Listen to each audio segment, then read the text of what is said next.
There was one other Thursday night game that we had, and we had it for you right here on the OH Report, and Brian Skaronski has the clips. Send it back to you, Ski.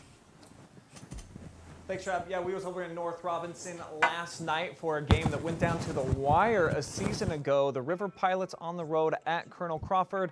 Shayne Young was with me over there, and we thought, you know, there was a few holes to fill here for Crawford, at least decimated on paper by graduation. But did they ever find some dudes that could come out, show out on both sides of the football? Well, let's look. First things first. Last year when they played, you know, it was a 1-point victory from Crawford. Now you come out to North Robinson this year. River comes out to North Robinson, and they get smoked. 55-13 is that final score.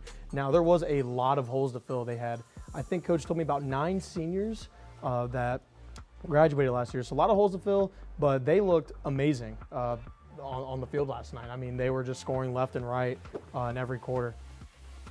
Yeah, let's go ahead and roll the highlights. We'll show you how Crawford got it done last night at home to open up the season at 1-0. And you want to talk about some beef in the backfield? How about a center turned quarterback and throwing darts at the beginning of the game, Shane? And we were like, uh-oh. Like, we watched this kid warm up. We couldn't believe that he was a quarterback, and then he's throwing missiles for touchdowns? Yes, sir. We were looking at him from last year. You know, him being a center last year is just absolutely crazy that he's able to sling the rock like that. Well, let's look at this. He throws, we have about a 15-ish yard slant.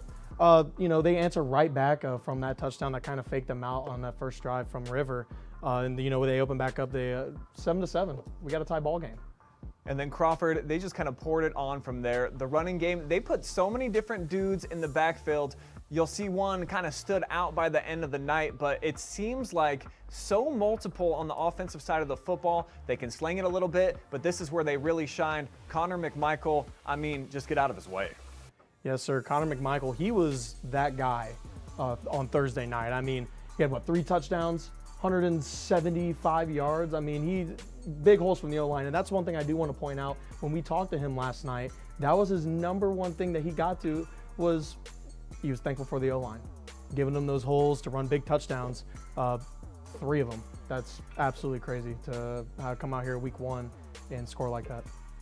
Speaking of 3 touchdowns, how about the second one on the night? He also made a couple of crazy grabs, too. One of them didn't even count. He almost made a third right in front of my camera down on the sideline. But the big boys up front, there they are for the Eagles. They were churning up ground. They were making holes, creating space. And the physicality, Shane, after the first quarter, it really stood out. I mean, the fans knew. They could tell that when you're in Crawford country, I mean, you just cannot compete when they're playing like this, and especially when you got boys toting the rock like that.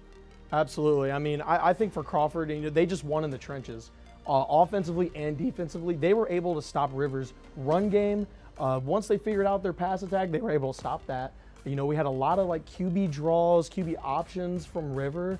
They shut everything down defensively and offensively. As you know, even as we see here, we got a little slip screen, and I mean, he just takes it all the way to the house. No one catches him. That's, I mean, the blocking to build this play, absolutely incredible. And like I said, it all comes down to the trenches in this game, and Crawford easily won that. But how to, dude, I mean, just like the family atmosphere down there too. They got the couches all strung out behind the goal lines. Everybody's out there, you know, the front line crew. And then what's not to cheer about when you're enjoying runs like this over and over again? The Eagles drop over 50 on the night.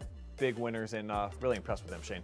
Absolutely, I am too. I'm looking forward to see these Eagles the rest of the season. And honestly, as a Winford alumni, I'm ready for that game too. They do that week 10, is that right? Do you guys save that for the very last game? Might be the middle of the season. Have to look at the schedule here. Have to look at the schedule again. But definitely excited to see this Crawford team, especially knowing some of the coaches almost personally. They seem pretty excited. I'm excited for them. And I'm just ready to see how they do the rest of the season. Yeah, reloaded yet again under Jake Bruner. It seems like another very formidable playoff team, and maybe could challenge Cary in the Northern 10 title race. We'll show you what the Blue Devils did coming up a little bit later in the show.